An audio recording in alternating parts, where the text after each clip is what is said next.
Hello everyone, welcome to Step Up Academy and इस video में we are going to continue our second lesson जिसका नाम है The Gift of Chappals. We have completed the first part of it जो कि हमारी book में भी 2 पार्ट्स में दिया हुआ है and then we have a comprehension check also after that. तो हमने वो भी complete कर लिया है. तो I hope आपका रिविजन और आपकी अंडरस्टैंडिंग क्लियर हो गई होगी. So let us move ahead और देखते हैं आगे कि अभी तक हमें पता था कि there is a cat जिसका नाम है MP पुनई और वहाँ पे हमारे कैरेक्टर्स हैं रवि, मृदु, लली. ये सारे कैरेक्टर्स हैं. They are talking about it. Lalli is the only one जो कि वायलिन बजाना सीख रही है और उसकी स्क्रीचिंग नॉइस से MP पुनई जो कि किटन है एक छोटा सा, वो डर के कहीं पे छुप जाता है और वो लोग देखते हैं कि जो लली है she is not able to learn the instrument properly. तो लेट्स लर्न कि आगे क्या होता है. जैसे हम आगे बढ़ रहे हैं तो आई मस्ट टेल यू कि आपको ये एप्लीकेशन डाउनलोड करना है. This will actually solve your problem only. तो बढ़िया डाउनलोड करो, go to the play store, type step up academy और ये सारे बेनिफिट्स अवेल करो. भाई what are you waiting for. और कोई पूछे तो बता देना 6 से लेकर 12 स्टैंडर्ड तक के सारे सब्जेक्ट्स की फ्री स्टडी पैकेजेस और अपडेटेड प्लेलिस्ट यहाँ पर अवेलेबल हैं. तो व्हाट टू वरी, कितना आसान काम कर दिया हमने आपका. ठीक है. So let's start the part 2 of our second lesson which is a gift of chappals. चलो.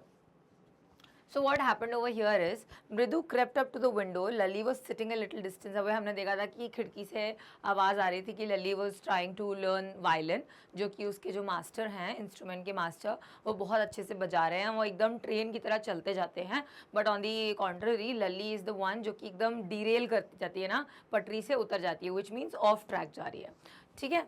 सो मृदु जो है वो विंडो तक जाती है. लली थोड़ा दूर पे बैठी हुई थी और वो ऑकवर्डली अपने वायलिन को पकड़ी हुई थी. ऑकवर्डली आपको पता है वियर्डली, अजीब तरीके से पकड़ी हुई थी. Let me just change this colour, it's not even visible. या ओके. ऑकवर्डली आपको पता है कैसे, एकदम अजीब तरीके से, जैसे वो खुद ही कंफर्टेबल नहीं, she is not confident enough.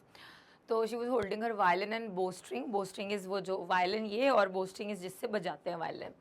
Her elbows jutting out and her eyes glazed with concentration. Jutting out मतलब एकदम अजीब तरीके से, जैसे ऐसे ना awkward ही तो हो गया, क्योंकि जो बहुत अच्छा प्रोफेशनल वायलिनिस्ट होता है वो बहुत ही एकदम कैजुअली पकड़ता है इन अ वेरी स्मूथ मैनर. उसको किसी चीज़ का डर नहीं है क्योंकि उसे बहुत अच्छे से वायलिन बजाना आता है.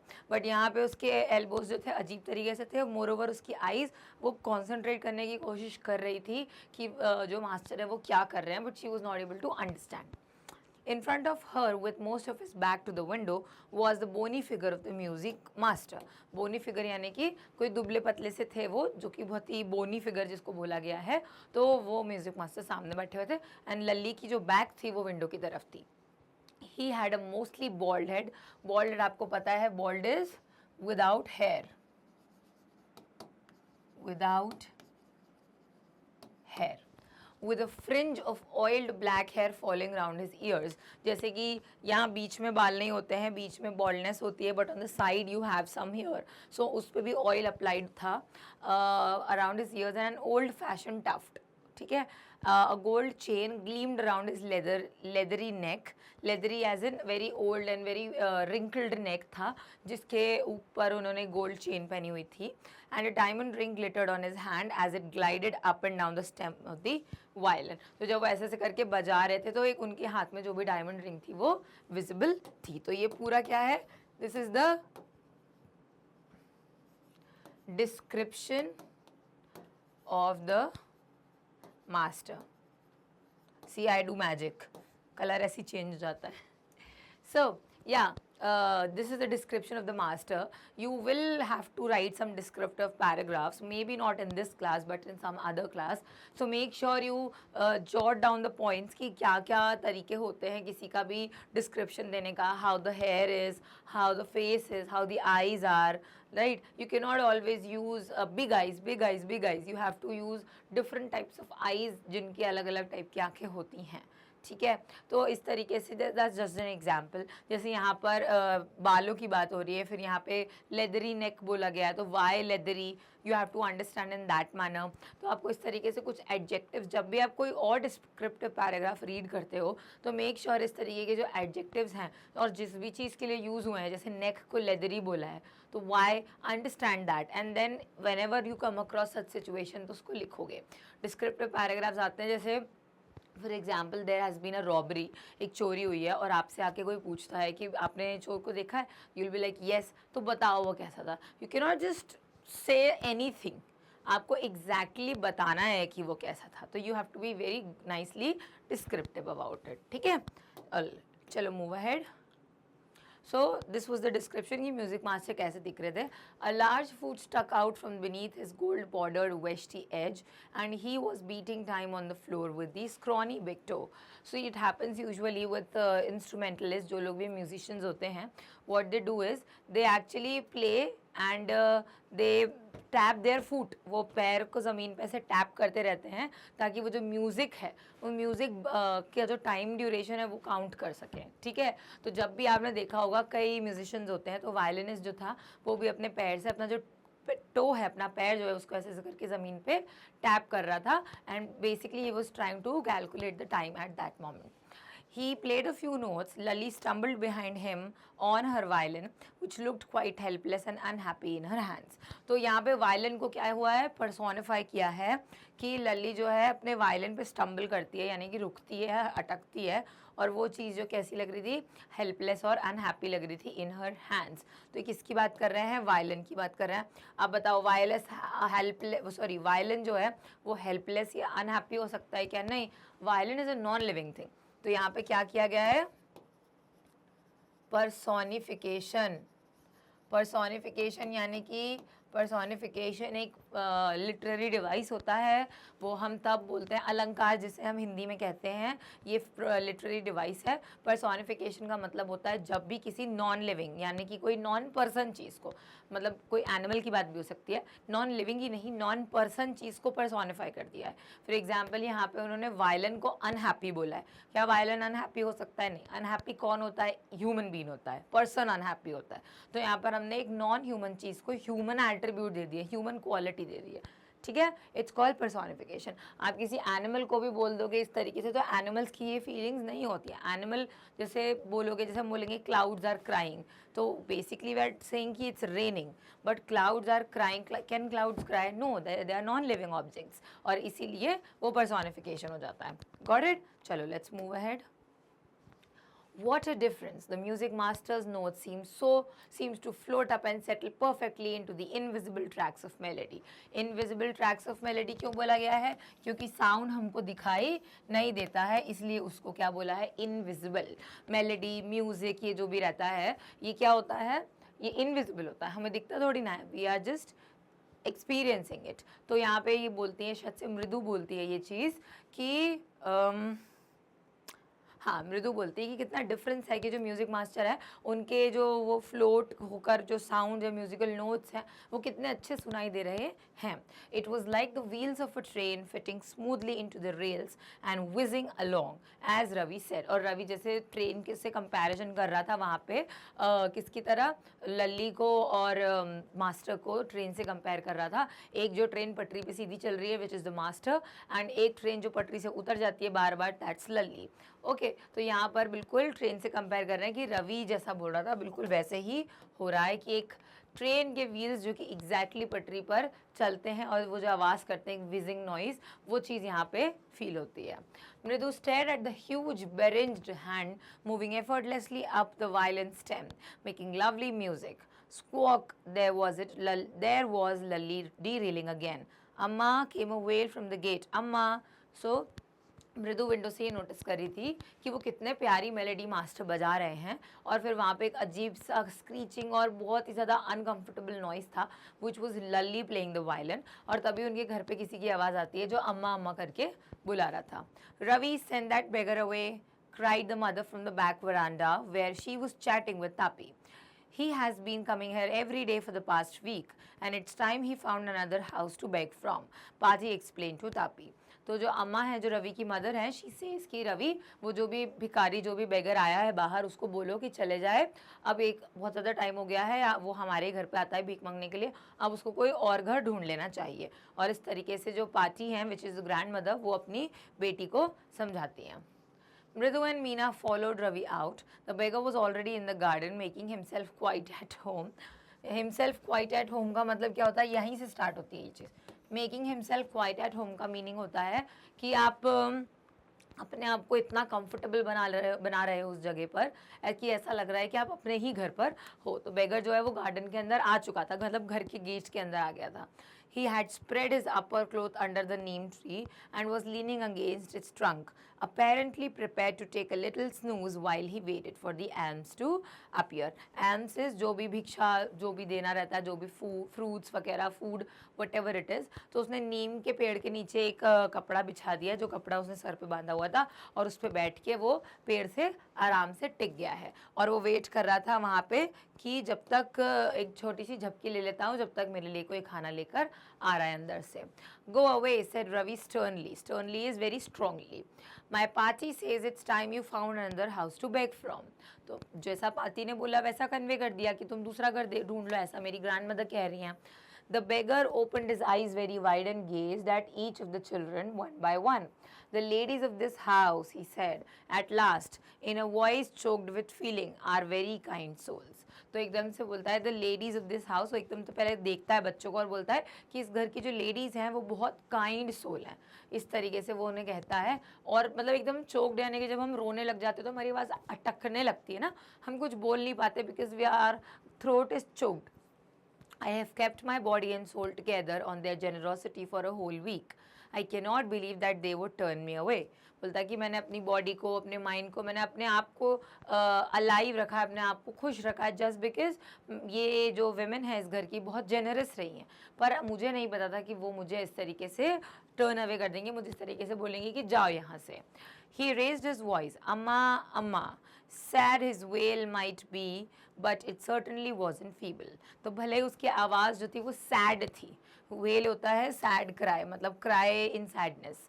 तो उसकी जो वेल है, उसकी जो पुकार है वो बहुत सैड होगी, लेकिन फीबल नहीं थी। एकदम ऐसा नहीं थी कि बहुत ज़्यादा कोई रो रहा है तो उसके कारण उसकी आवाज़ एकदम दबी दबी फील हो रही है, नहीं।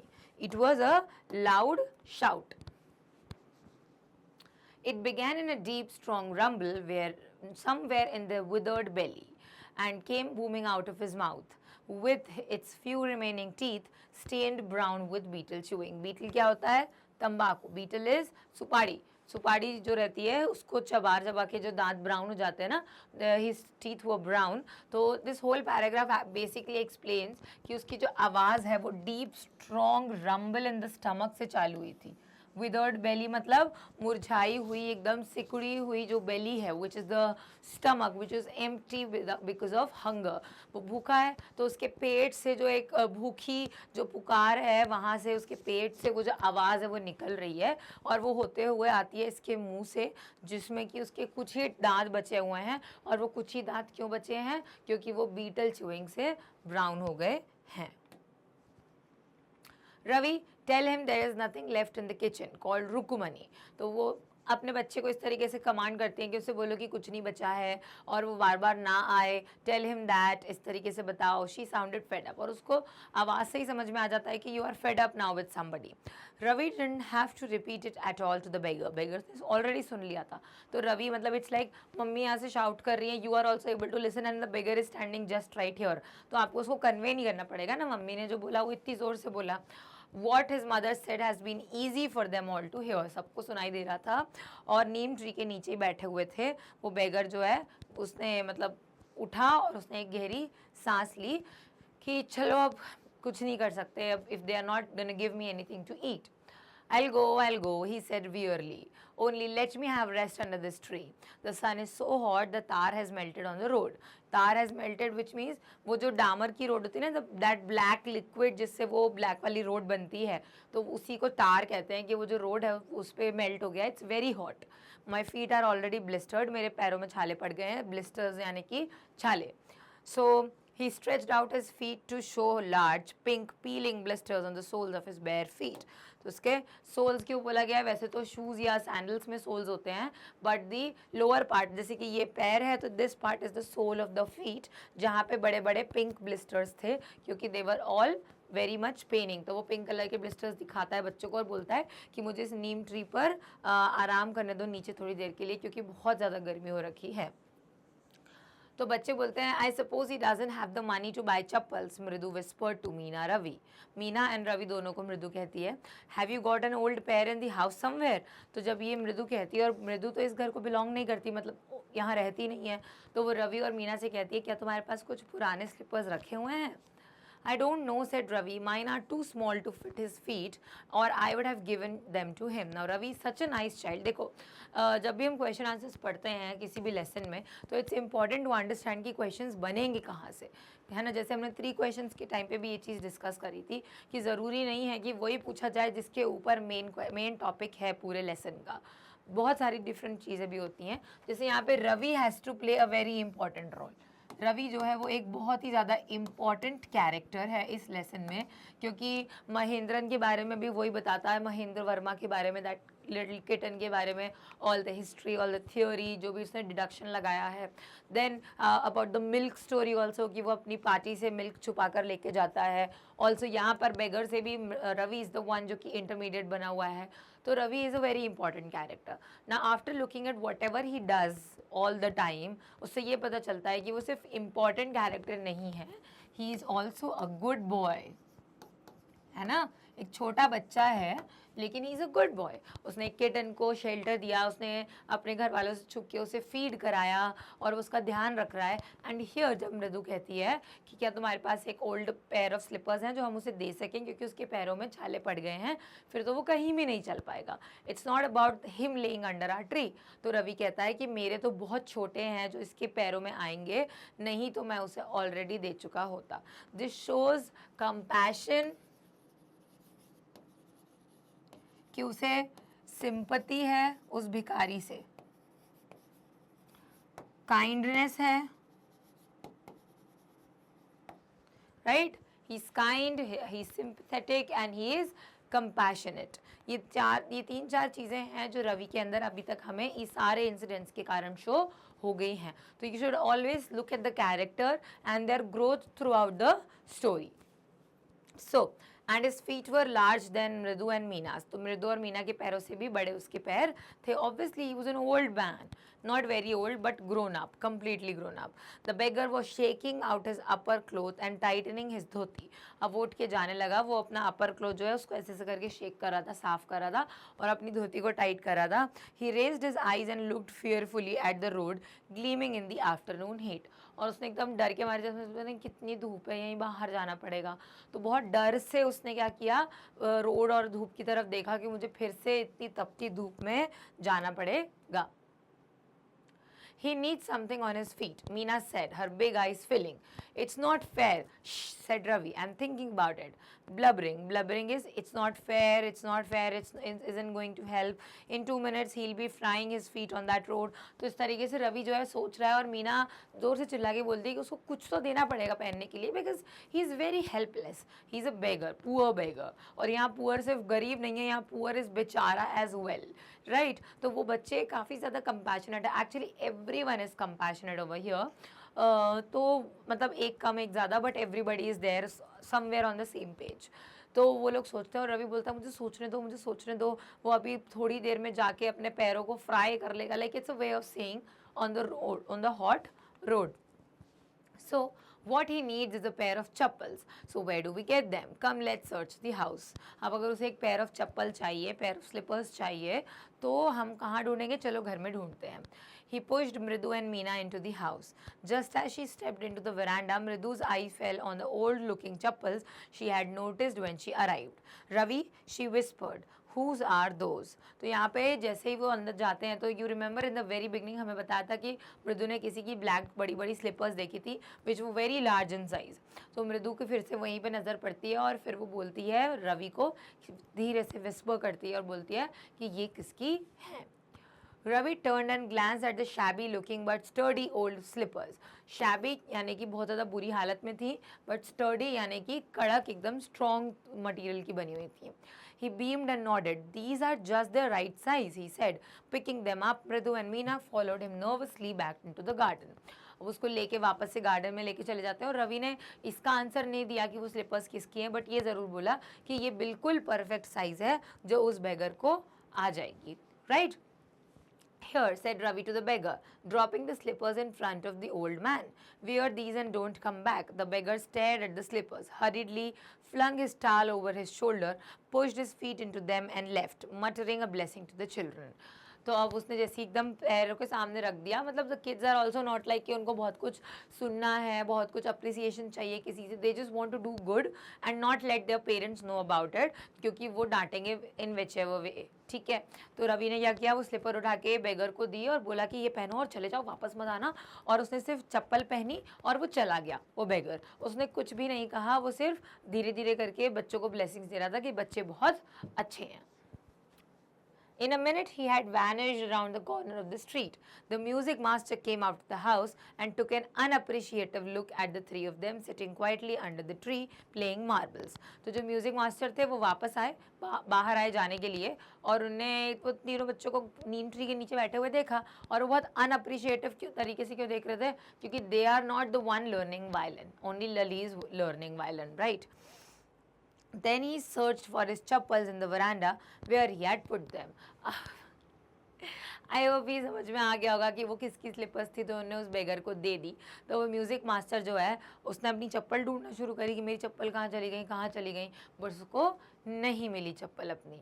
लली, he called after a few moments. She hurried up to him. Have you seen my chappals my dear? I remember having kept them here. तो वो लली से पूछते हैं, इंक्वायर करते हैं about his slippers. Ravi, Mridu and Meena silently watched Lalli and the music master search every corner of the veranda. तीनों बच्चे उनको देखते हैं, क्योंकि तीनों बच्चे समझ गए थे कि हमने क्या किया है. हमने म्यूजिक मास्टर की स्लिपर्स उठाकर एक बेगर को दे दी हैं, जो कि काफ़ी ओल्ड लुकिंग थी बट स्टडी थी, विच है वो किसी और की बिलोंगिंग थी. सब लोग घर में ढूंढ रहे थे, specifically Lalli and the music master, but वो वहाँ पे उनको नहीं मिल रही थी. ही scurried down looking over the railing and crouching near the flower pots. Crouching यानी कि झुककर अपन ऐसे नीचे करके देखते हैं ना, that's crouching. Crouching near the flower pots to look between them. Brand new they were. I went all the way to Mount Road to buy them. He went on saying, they cost a whole month's fees. Do you know? तो वो बोलने लग जाता है कि वो तो brand new थी, मैं माउंट रोड गया था लेने के लिए, एकदम ही 1 महीने की तुम्हारी जो फ़ी है उससे वो चप्पल आती हैं, ऐसे कर करके बड़ी बड़ी बातें वो करने लगे. Soon Lali went in to tell her mother. Rukumani appeared, looking harassed with Pachi following her. तो ये अपने आप को बहुत ह्यूमिलिएटेड और हैरेस्ड फील कर रहे थे ये सब के सब. क्यों? क्योंकि इनको लग रहा था कि अरे यार पता नहीं, हम म्यूज़िक मास्टर की जो स्लिपर है वो तो खो गई हैं, अब हम क्या करेंगे, how we will be able to pay him or something like that, slippers कैसे देंगे. पाती भी आ गई. Where could they be? It's really quite upsetting to think someone might have stolen them. So many vendors come to the door, worried Paati. तो party ने बहुत ज़्यादा worry में बोला कि बहुत सारे वेंडर्स आते रहते हैं यहाँ पे, इट्स वेरी सैड कि अगर किसी ने उनमें से चुरा लिया हो तो. तो रुकुमनी ने रवि, मृदु और मीना को उस पेड़ के नीचे बैठे देखा और तभी बोलती है, हैव यू चिल्ड्रन? और जितने में उतनी बोला. She began and then seeing their curiously quite went on more slowly. Seen anyone lurking into the veranda. तो उन्होंने बोला कि क्या किसी ने इधर उधर किसी को देखते हुए देखा है कि वरांडा में कोई आया है, यानी कि बाहर जो पोर्च है जहाँ लोग स्लिपर्स उतारते हैं अपने गार्डन में, उस एरिया में कहीं कोई आया अपने घर में? रुकुमनी ने बच्चों से पूछा. A sharp V-shaped line had formed between her eyebrows. Another straight, tighter one appeared in the place of her usually soft, pleasant mouth. Rukumani was angry, thought Mridu with a shiver. She wouldn't be so upset if she knew about the poor beggar with sores on his feet. She tried to tell herself. अब मृदु जो है डर गई, क्योंकि मृदु किसी के यहाँ आई है ना, वो तो गेस्ट है इस घर की, तो उससे एकदम से डर लग गया कि कहीं मुझसे गलती तो नहीं होगी, क्योंकि ये मेरा सजेशन था कि ये स्लिपर्स किसकी हैं. तो अब उनने बोला यहाँ पे एकदम शी वॉज बिकमिंग एंग्री, उसके फेस पर जो भी वी शेप्ड लाइन थी, तो it could be because of चिंता करना है ऑल्सो, कि वो बहुत ज़्यादा कंसर्न थी, स्ट्रेस्ड आउट थी उस चीज़ को लेके कि स्लिपर्स कहाँ चली गई, तो वो उस चीज़ का रिएक्शन था. बट मृदु को लग रहा था कि शी इज़ वेरी एंग्री ना, उसको समझ में आ गया है, वो इतना गुस्सा नहीं करती अगर उनको उस बेगर के बारे में नहीं पता होता तो. Taking a deep breath, she cried, Rukumani, there was a beggar here. Poor thing, he had such boils on his feet. So Rukumani बोलती है, so? Grimly turning to Ravi. You have the music master's chappal.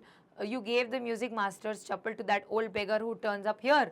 तो रुकुमनी ने गुस्से में बोला कि रवि ने पहले ये चीज़ कही कि वहाँ पे एक ओल्ड बेगर था, उसके पैर में बहुत ज़्यादा बॉयल्स थे, ये था वो था. तो रुकुमनी ने बोला तो क्या तुमने उसकी मतलब म्यूजिक मास्टर की चप्पल उस बेगर को दे दी जो यहाँ पर आता रहता है.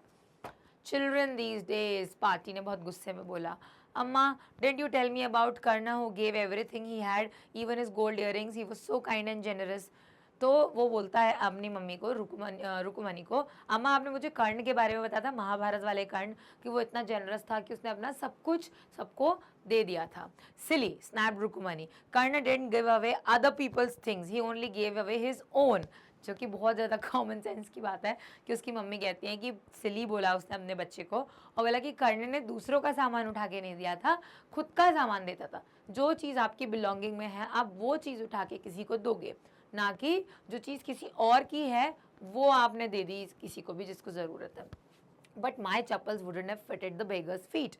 Ravi rushed brashly on, and Amma, if they did fit, would you not really have minded? Ravi, said रुकुमनी very angry, go inside this minute. तो वो रवि ने यहाँ पे जस्टिफाई कर दिया कि मेरी चप्पल तो उसको फिट नहीं आती, पर क्या अगर मेरी चप्पल आ रही होती तो क्या आपको कोई प्रॉब्लम नहीं होती, मैं अपनी स्लीपर्स दे देता. तो यहाँ पे रुकुमनी ने बहुत गुस्सा किया और बोला चलो अभी अंदर जाओ. पेरेंट्स यूजुअली डू दिस, वो बहुत ज़्यादा बात को बढ़ाना या डांटने की बजाय they prefer sending the kid to exile, कि जाओ अभी अंदर चले जाओ. She hurried indoors and brought out Gopu Mama's hardly worn new chappals. These should fit you, sir. Please put these on. I'm sorry, my son has been very naughty. The music master's eye lit up. He put them on, trying not to look too happy. तो यहाँ पे वो गोपू मामा जो है रुकुमनी के brother होंगे probably, उनकी एकदम ब्रांड न्यू हार्डली वॉन, यानी कि बिल्कुल भी नहीं पहनी है, एक दो बार पहनी होगी, वो स्लीपर्स लेके आती है और बोलती है प्लीज़ इनको पहन लो. अब म्यूज़िक मास्टर की जो आंखें हैं वो तो चमक गई क्योंकि उसकी चप्पल तो बहुत ही बुरी हालत की थी, है ना. म्यूज़िक मास्टर की आंखें एकदम शाइन करने लगी, but he was trying not to look very happy कि उसको चप्पल मिल गई तो अब अच्छा लग रहा है. बोलता है well I suppose these will have to do, these days children have no respect for elders, what to do? Hanuman incarnate, only Rama can save such a naughty fellow. रुकुमनी's eyes flashed.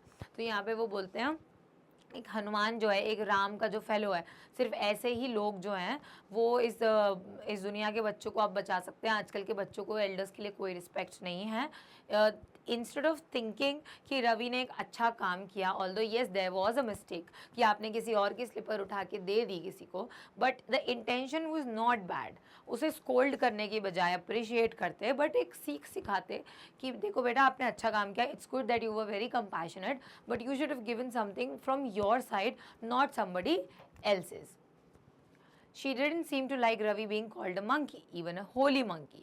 तो अब उनको ऐसा लगा कि अब मतलब रुकुमनी ने समझ गई थी कि मेरे बेटे की गलती है, इट्स रवीज मिस्टेक, बट उनको ये अच्छा नहीं लगा कि वो जो म्यूज़िक मास्टर हैं वो रवि को मंकी कह रहे हैं, even if it is a Holi monkey. That is Hanuman.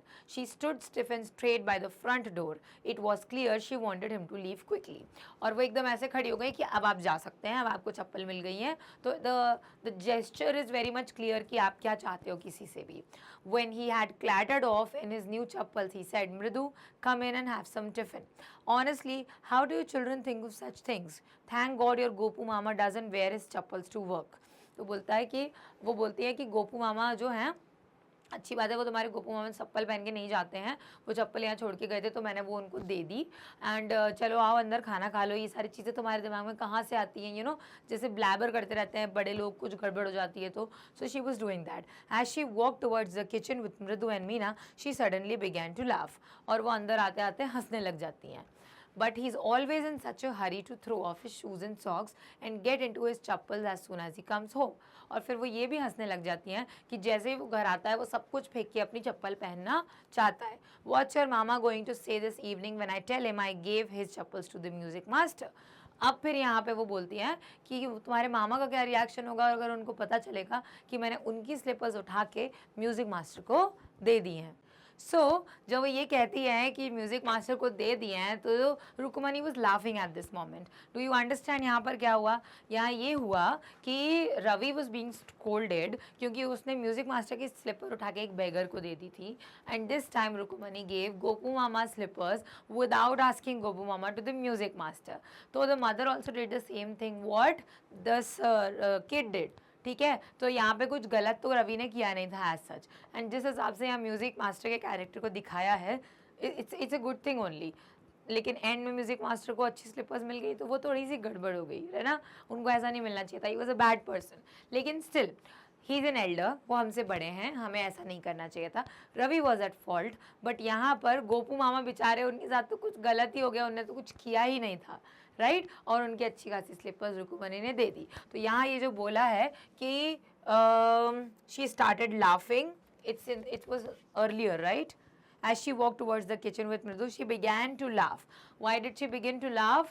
क्योंकि उनको ये रियलाइजेशन हो गया था कि what Ravi did, I did the same. और उन्होंने यहाँ बताया, and that's the gift of chappals, and that's the story over here.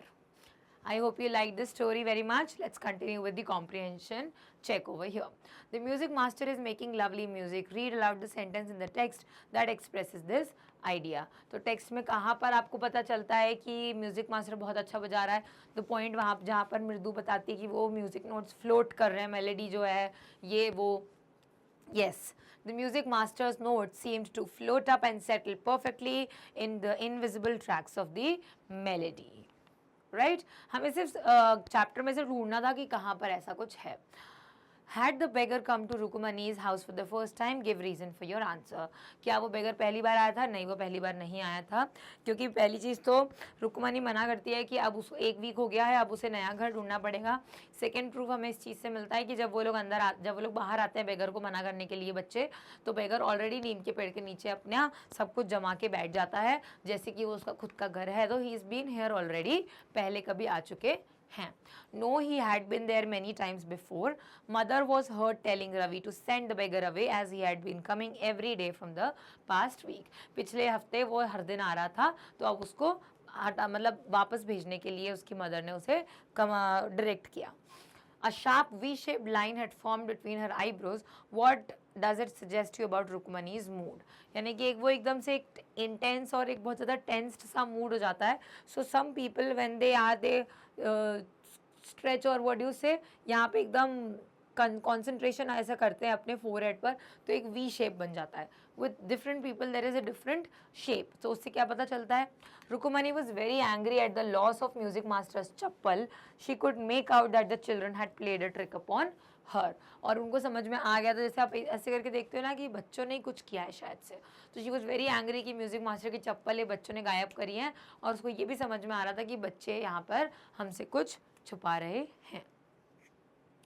Now working with the text, अब ये प्रॉपर क्वेश्चन आंसर्स हैं, कंप्लीट करना है सेंटेंसेस को। Ravi compares Lalli's playing with the violin to a train जो कि डीरेल करती रहती है completely off track. Yes, the derailing of a train going completely off track, right. Second, trying to hide beneath the tray of chillies, Mahendran ने क्या किया? महेंद्रन ने म्याऊ किया था और उसको उस स्क्रीचिंग नॉइज से डर लग रहा था, और अब कुछ जो चिलीज थी वो अपने ऊपर गिरा ली थी। यानी कि वो एक बैम्बू का जो सूप कहते हैं ना, कुछ लोग अलग अलग तरीके के वर्ड यूज़ करते हैं उसके लिए, जहाँ जहाँ भी रहते हैं अलग अलग स्टेट्स में, अलग अलग कल्चर्स में, बट इट्स अ बैम्बू का सूप कहते हैं, ज़्यादातर लोग उसको सूपा कहते हैं, जिसमें मिर्ची सूखने के लिए रखी हुई हैं। तो अपने ऊपर कुछ मिर्चियाँ उसने गिरा ली थी।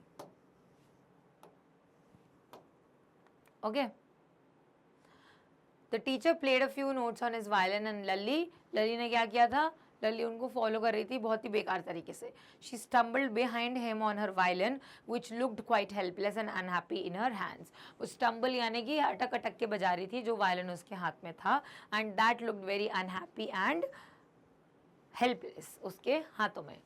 Now next, the beggar said that the kind ladies of the house hold, जो है कि इस घर की जो लेडीज़ हैं दे आर वेरी काइंड, और मैं यहाँ पर हमेशा मैंने अपनी बॉडी अपने माइंड को इस चीज़ के लिए प्रिपेयर किया है, बट मुझे नहीं पता था they will turn me away. Had fed his body and soul together on for a whole week and he could not believe that they would turn him away. वो ये कहता है कि इस घर की जो काइंड लेडीज़ हैं उन्होंने इसकी बॉडी को फीड किया है, यानी कि इसको खाना दिया है 1 हफ्ते के लिए, और मुझे नहीं पता था कि आप अब मुझे जाने के लिए बोल दोगे। Next, after the lesson was over the music teacher asked Lalli if, lesson के बाद उन्होंने क्या बोला था कि अब उसने अपनी चप्पल देखी है कि नहीं, क्योंकि वो चप्पल नहीं मिल रही थी। Now, new question. Describe the music teacher as seen from the window. वो एकदम सा पहले तो एक बोनी फिगर था, फिर उसके बाद में almost bald headed but somewhere hair near the ears भी थे. Then the eyes were big and it was leathery neck जिसपे उन्होंने गोल्ड चेन पहनी थी. एंड ही वोर अ डायमंड रिंग जो कि वो वायलिन को बजाते टाइम ऊपर नीचे करके फ्लैश हो रही थी. So we'll give this complete description in a proper manner. The music master had a bald head with fringe of oiled black hair falling around his ear. Fringe यानी कि हल्के हल्के बाल जो थे ऐसे कान के पास आ रहे थे. After that he appeared to be skeleton like figure, जैसे हमने बोनी फिगर बोला है. एक गोल्ड चेन पहने हुए थे जो कि उसके फ्लफी नेक पर थी एंड अ डायमंड रिंग जो कि उसकी फिंगर पर ग्लीम कर रही थी. He was beating his big toe. Yes, उनका टो भी बिग था जो कि वो ज़मीन पर टैप कर रहे थे frequently when the music went on. तो हमने सारे पॉइंट्स इस तरीके से कवर कर लिए हैं. What makes मृदु conclude that the beggar has no money to buy chappals? कैसे पता चलता है मृदु को कि उस beggar के पास चप्पल नहीं है, मतलब पैसे ही नहीं है basically. Mridu concluded that the beggar had no money to buy chappal as he was walking barefoot in the scorching sun. There were blisters all over his feet. अब उसके हाथ पैरों पे blisters तो थे ही, लेकिन अगर किसी के पास पैसे होते तो इतनी गर्मी में barefoot रोड पर वो क्यों चलेगा, राइट और इसीलिए मृदु ने कंक्लूड किया कि जो beggar है उसके पास पैसे नहीं है to buy slippers. Next. What does she suggest to show her concern? वो क्या सजेस्ट करती है कि हमें उन्हें स्लीपर्स देना चाहिए अगर घर में कोई पेयर ऑफ स्लीपर्स अवेलेबल हैं तो. She suggests that old chappal lying in the veranda could be given to the beggar. Directly answer लिख दिया, not a problem, this is also not wrong. उसने क्या सजेस्ट किया कि ये जो बड़ी सी चप्पल उसने घुसते टाइम देखी थी, वो बड़ी बड़ी जो स्लीपर्स हैं वो हम उस beggar को दे सकते हैं. Have you children? She began, and then, seeing they were curiously quiet, went on more slowly. Seen anyone lurking around the veranda? What do you think Rukumani really wanted to ask? तो पहले तो उनको ये बोलना था Have you children? अब रुकुमनी को ऐसा था कि तुमने कुछ तो नहीं किया, लेकिन क्योंकि वो बहुत ज़्यादा क्यूरियसली क्वाइट थे, एकदम शांत से थे और उसको लग रहा था क्यूरियसली क्वाइट का क्या मतलब है कि रुकुमनी क्यूरियस थी कि वो इतने चुप क्यों हैं, राइट. तो वो वहाँ पे बच्चों से पूछना चाहती थी क्या तुमने यहाँ पे किसी को घूमते हुए किसी को ढूंढते हुए देखा है कि कोई यहाँ पर आया हो बेगर या कोई भी वेंडर और वो हम म्यूजिक मास्टर की चप्पल लेकर चला गया हो. तो रुकुमनी wanted to ask the children whether they had hidden the chappals anywhere. Correct, Rukmini को डाउट था कि जो भी किया है इन बच्चों ने ही किया है, लेकिन हम डायरेक्ट क्वेश्चन अगर पूछते कि क्यों तुमने उस चप्पल को देखा या चप्पल किसी को दे तो नहीं दी, तो बच्चे ऑब्वियसली पहली बार में सही आंसर नहीं देंगे, इसलिए पहले इनडायरेक्ट आंसर क्वेश्चन पूछा था. Have you children? And the second part of it, why did she change her question? क्यों चेंज किया, अभी अपन ने बात करी क्यों चेंज किया. When she saw them extremely quiet, she changed her question. वही कि वो अजीब तरीके से क्वाइट बैठे थे एकदम, जैसे कि डरने के बाद जब हम ऐसे नहीं मुंह बंद करके बैठे रहते हैं, इग्नोर करने की कोशिश करते हैं, नज़रें ही नहीं मिलाते हैं ना, सामने ही नहीं देखते हैं अपने एल्डर के, तब हमें लगता है कि मे बी इनने कुछ गड़बड़ करी है. Third part, what did she think that happened? उनको क्या लगा कि उन्होंने कहीं पे छुपा दिया है उन चप्पल को. So she thought that something extreme had happened in the house regarding the चप्पल. कुछ तो गड़बड़ हुआ है और इन बच्चों ने ही कुछ गड़बड़ करी है उन चप्पल के साथ. On getting Gopu Mama's chappal, the music teacher tried not to look so happy. Why? क्योंकि म्यूज़िक टीचर ने इतनी बड़ी बड़ी बातें करी थी कि मेरी चप्पल तो मैं माउंट रोड से लेकर आया था, 1 महीने की फ़ीस जितनी महंगी थी, ब्रांड न्यू थी और वो तो इतनी बेकार चप्पल थी. बट उसको कोई गम नहीं था अपनी चप्पल के खोने का. उसको पता था कि मेरी चप्पल अगर इनके घर में खोई है तो क्या होगा कि मैं इनसे पैसे मांग सकता हूँ पहली चीज़, या फिर इनने मुझे अच्छी स्लीपर दे देनी है. तो अब उसको अच्छी स्लीपर तो मिल ही गई थी, विच मीन्स गोपू मामा की चप्पल जैसे ही मिली तो ही वॉज वेरी हैप्पी कि मुझे इतनी अच्छी चप्पल मिल गई है न्यू की न्यू. तो वो खुश नहीं दिखना चाह रहा था. ही वॉन्टेड टू शो कि नहीं मेरी चप्पल बहुत अच्छी थी, बट अगर आप ये दे रहे हो तो चलो ठीक है, like that. Okay, So the music master wanted to show that he was angry on the loss of his so-called new and expensive chappals. So-called क्यों बोला है? जैसे कि उसने बड़ा चढ़ा के बोला था, but they were not new and expensive chappals. Moreover, he was not happy on the behavior of the naughty children playing in the shade in the garden. उसको वो बच्चों का behavior म्यूजिक मास्टर को ज़रूर बुरा लग रहा था कि वो वहाँ खेल रहे हैं और उनके कारण मेरी चप्पल कहीं गई है. On getting a gift of chappals, the beggar vanished in a minute. Why was he in such a hurry to leave? वो चप्पल का गिफ्ट लेकर वो इतनी जल्दी गायब क्यों हो गया?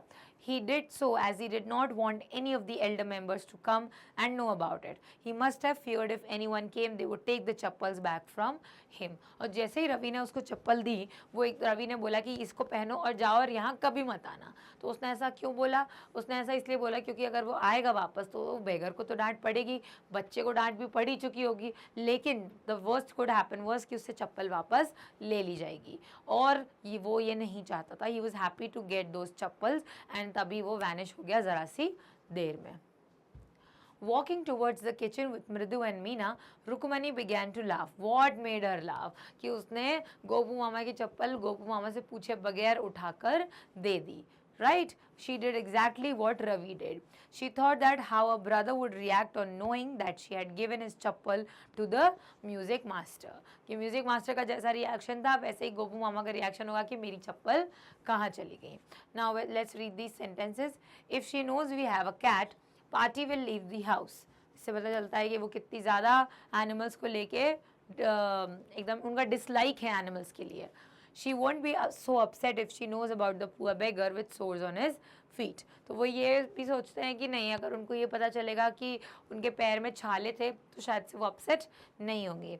If the chappals do fit, will you really not mind? तो वो जब कर्ण का एग्जाम्पल देता है और उसकी मम्मी कहती हैं कि कर्ण की बात नहीं है, कर्ण ने अपना सामान दिया था, किसी और का सामान उठा के नहीं दिया था. तो रवि ये पूछता है कि अगर मैं मेरी स्लीपर्स दे देता तो आपको बुरा नहीं लगता, जो कि एक बहुत ही ज़्यादा जेन्युइन क्वेश्चन था. अब क्या करना है? Rewrite each of these following pairs of sentences as a single sentence and use if in the beginning of the sentence. ठीक है, जैसे कि यहाँ पर था, ये if से था. If she knows we have a cat, party will leave the house. ठीक है, ये भी बोल सकते हैं कि party will leave the house if she knows we have a cat. What we have to do exactly is start the sentence with if. If she knows about the poor beggar with sores on his feet, she won't be so upset. इस तरीके से हमको if से begin करके sentence बनाना है. तो we'll do it in the next जो questions हमें मिले हैं. Walk fast, you'll catch the bus. If you walk fast, you will catch the bus. Similarly, don't spit on the road, you will be fired. क्या होगा? अगर तुमने road पे spit किया तो तुमको फाइन लगेगा. तो if you spit on the road, you will be fine. तो हम if कहाँ पर यूज करते हैं? if हम यूज करते हैं जब हमें कोई कंडीशन बतानी होती है. ठीक है, कि अगर तुम ऐसा करोगे तो ऐसा होगा. सो एक बिगिनिंग कंडीशन हमको बतानी होती है जब हम इफ़ यूज़ कर सकते हैं. इफ़ यू डोंट माइंड, अगर तुम माइंड नहीं करो तो आप बताओगे कि आप करना क्या चाहते हो. राइट? तो वैसे ही यहाँ पर कि अगर तुम तेज चलोगे तो ये कॉन्सिक्वेंस होगा. आप तब बताते हो जब आप एक कंडीशन दे रहे हो कि अगर ऐसा होता है तो ये कॉन्सिक्वेंस नहीं, तो ये रिजल्ट होगा, ऐसा बताते हो. ठीक है, कि अगर आप जल्दी चलोगे तो बस कैच कर लोगे, अगर आप रोड पे स्पिट करोगे तो फाइन लग जाएगा. And that's how you use if. ठीक है, इफ़ के साथ कभी कभी देन भी यूज़ होता है जब आपको कोई सिचुएशन बतानी होती है तो, पर यहाँ पर आपको सिर्फ कंडीशन बतानी है. तो if you just put a comma and change the sentence और the clause over your, that won't make any difference. ठीक है, the sentence is still correct. Let's see what's the next. Don't tire yourself, you won't be able to work in the evening. तो क्या हो जाएगा? Tyre, अपने आप को मत थकाओ, शाम को काम नहीं कर पाओगे. अब इसमें सबसे पहले क्या सिचुएशन आएगी? सबसे पहले आएगा कि अपने आप को मत थकाओ, क्योंकि ये कंडीशन है जिसका रिजल्ट ये होगा कि अगर आप अभी अपने आप को थका लोगे तो आप शाम को काम नहीं कर पाओगे. तो क्या हो जाएगा? If you tire yourself, you won't be able to work in the evening. Right? क्या हो जाएगा? If you tire yourself, you won't be able to work in the evening. Easy. Don't won't हटा देना है वहाँ पे. Next देखते हैं. Study regularly, you'll do well in the exams. तो अच्छे से पढ़ो जिसका रिजल्ट क्या होगा, that you will do well in the exams. तो इसका आंसर क्या हो जाएगा कि अगर तुम अच्छे से पढ़ोगे तो स्कूल तो एग्जाम में अच्छा करोगे। तो क्या हो जाएगा उसका answer, if you study regularly, देखो कुछ भी चेंज नहीं करना है, स्टडी रेगुलरली है, आगे इफ़ लगा दिया। अब जब हमने इफ़ लगाया है तो ऑलरेडी उसके आंसर में या तो यस होगा या नो होगा। कंडीशन तो तभी होगा ना कि अगर ऐसा किया तो ऐसा होगा, तो वहाँ पे आप येस, नो, डोंट या हैवंट ये सब लगाने की ज़रूरत नहीं है। इफ़ का मतलब ही कंडीशन है कि या तो ऐसा होगा या ऐसा होगा, which ever way is possible, right. तो हमने इफ़ इसलिए लगा देते हैं। Let's see the next one. Work hard, you will pass the examination in the first division. If you work hard, you will pass the examination. देखो second condition को तो change करने की ज़रूरत है ही नहीं, हमें क्या करना है, बस दो सेंटेंस को जोड़ना है, आगे इफ़ लगाकर फुल स्टॉप हटा के कॉमा लगा देना है, दैट्स जस्ट। क्या क्या चीज़ें करना है, सबसे पहले इफ़ लगाना है, सेकेंड फुल स्टॉप को हटाना है, रिमूव और रिप्लेस विथ कॉमा, इजी, बस वही करना है। बाकी ऑब्वियसली यहाँ कॉमा आ जाएगा तो जो फर्स्ट लेटर है वो स्मॉल लेटर हो जाएगा, and that's it. See if you work hard comma you will pass, वो एक पूरा सेंटेंस बन गया। ये इफ ने यहाँ पे क्या काम किया है, कंजंक्शन का काम किया है, क्योंकि इसने दो सेंटेंसेस को ज्वाइन किया है यहाँ पर। Be polite to people, they will also be polite to you. If you are polite to people, या if you stay polite to people, they will also be polite to you, ठीक है। So if you are polite with people, अगर आप लोगों से polite हो तो वो भी आपसे polite होंगे। तो यहाँ पर future tense है, but यहाँ पर present tense है, क्योंकि present का जो action है, सॉरी हाँ, प्रेजेंट का जो एक्शन है वो फ्यूचर में रिजल्ट लेकर आएगा। अगर आप अभी पोलाइट रहोगे तो वो फ्यूचर में पोलाइट रहेंगे, ठीक है। तो this is simple present tense जो कि यहाँ पर फ्यूचर में रिएक्शन दे रहा है, रिजल्ट दे रहा है। Don't tease the dog, it will bite you. If you tease the dog it will bite you, ठीक है। देखो डॉग को परेशान मत करो, वो तुम्हें काट लेगा। अगर तुमने डॉग को परेशान किया तो वो काट लेगा। Now you have to put a condition over there. तो क्या बोलोगे, डोंट टीज द डॉग को कर देंगे हम if you tease the dog it will bite you, या if you tease the dog it will bite you. अब fill in the blanks करना है। Today is Sunday, I am wondering whether I should stay at home और go out. If I went out, right, if I went out I will miss the lovely. Paragraph में fill करना है, अपने को ये दिए हुए हैं कि क्या क्या वर्ब है और उस वर्ब को सही टेंस में डालना है। अगर मैंने लवली संडे मिस कर दिया, if I missed the lovely Sunday lunch at home, if I stayed for lunch I will miss the Sunday film, ठीक है। अगर मैं बाहर गया तो आई विल मिस, तो हम कैसे यहाँ पे सेंटेंसेस आगे कर रहे हैं, लेट्स सी द आंसर, समझ में आ जाएगा। देखो इफ आई गो आउट, अगर मैं बाहर गया तो आई will miss the Sunday lunch, ठीक है। बट इफ आई स्टे, अगर मैं रुक गया तो आई विल मिस का क्या बन गया, I will miss the Sunday film showing at Archana theatre. I think I will go out and see the film only to avoid getting too fat.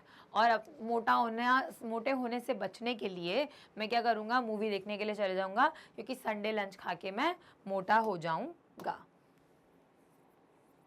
Complete each sentence below by appropriately using any one of the following. If you want to, yeah, if you don't want to, if you want to or not. So don't go to the theater if you want to. If you don't want to, yeah, if you want him to. अब यहाँ पे him की तो बात आ नहीं रही है। तुम्हें अगर थिएटर नहीं जाना है, don't go to the theater if you don't want to. हम यही कहेंगे ना, मत जाओ अगर तुम्हें नहीं जाना तो don't go to the theater if you don't want to. Next, if you don't want to is the right answer. If you don't want to, go आगे लगा देंगे। So यहाँ पर जो भी हमारे पास verb होगा, हम उस verb को यहाँ end में लगा देंगे after whichever option you want to choose. पहले हम बोलेंगे if you want to, अगर कोई बोलेगा ये कर लो अगर तुम्हें करना है तो, ये कंडीशन होती है। जब नहीं करना होता तो मत करो, यही बोलेंगे. And if you want him to, अगर आप चाहते हो उनसे कुछ बोलना तो the condition goes like this. लेकिन यहाँ टू क्या, what is the verb over here. तो वर्ब हमको इसी सेंटेंस में मिल जाएगा जो हमारा क्वेश्चन सेंटेंस रहेगा कि मत जाओ थिएटर अगर तुम्हें नहीं जाना है तो. यही कंडीशन आती है. ठीक है, आगे और करेंगे तो समझ में आ जाएगा. Let's see the next one. Next one क्या है, he will post your letter. he will post your letter, जिसमें कि ये हमारा वर्ब है. तो यहाँ टू के बाद क्या आएगा, पोस्ट. लेकिन वो तुम्हारा लेटर पोस्ट करेगा इफ़ यू वांट टू. नहीं, आप खुद थोड़ी ना कर रहे हो, जो आपको ये कंडीशन दे रहे हो कि अगर तुम्हें करना है तो. वो तुम्हारा लेटर पोस्ट करेगा if you want him to post. That's how the sentence will be complete. देखो क्या आएगा answer, if you want him to post. ठीक है, नेक्स्ट देखते हैं. Please use my pen if you want to. ये तो आप खुद ही उसको बोल रहे हो, मेरा पेन यूज कर लो अगर तुम्हें करना है तो. And that's how it will be complete. Let's see the answer. Please use my pen if you want to. अगर आपको यूज करना है तो आप यूज कर सकते हो. जब स्टेटमेंट पॉजिटिव होगा तो पॉजिटिव यूज होगा, जब स्टेटमेंट नेगेटिव होगा तो नेगेटिव वाला यूज होगा. और जहां आप ही एक्शन नहीं कर रहे हो, कोई दूसरा से करवाना चाहते हो, if you want him to do, तो वो चीज ये थर्ड वाले ऑप्शन में हो जाएगी use. Next, he will lend you his umbrella if you want him to. Correct. अगर आप किसी और के एक्शन की बात कर रहे हो ना, ये सेकंड पर्सन है बट आप ये एक्शन कर रहा है, ही विल लेंड यू. ठीक है, तो यू यहाँ पर क्या है, रिसीवर है. He will lend you his umbrella if you want him to.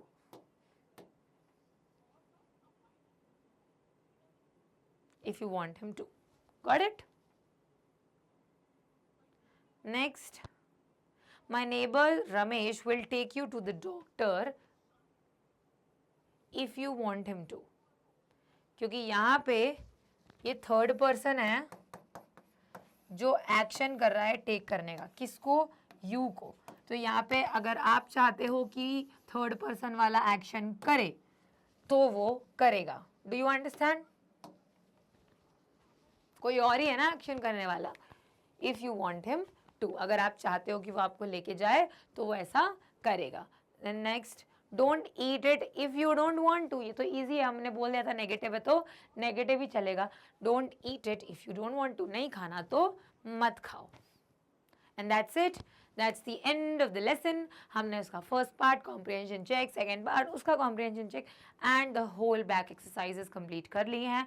I hope ये लेसन जो कि बहुत ही स्वीट और बहुत ही ज़्यादा अच्छा लेसन था, काफ़ी हमने सीखने के लिए भी मिला, हमें मॉरल भी मिल गया कि हेल्प करना चाहिए, बच्चों की इनसेंस भी देख ली और सारे कैरेक्टर डेवलपमेंट्स भी लर्न कर लिए. We also got to learn descriptive paragraphs कैसे लिखना है, उसमें क्या क्या एलिमेंट्स यूज़ होते हैं. सो आई होप ये लेसन आपको completely tip to toe clear हो गया होगा. We'll continue in the next video जो कि हमारा नेक्स्ट चैप्टर होगा. तब तक के लिए thank you so much for watching kids. Bye bye.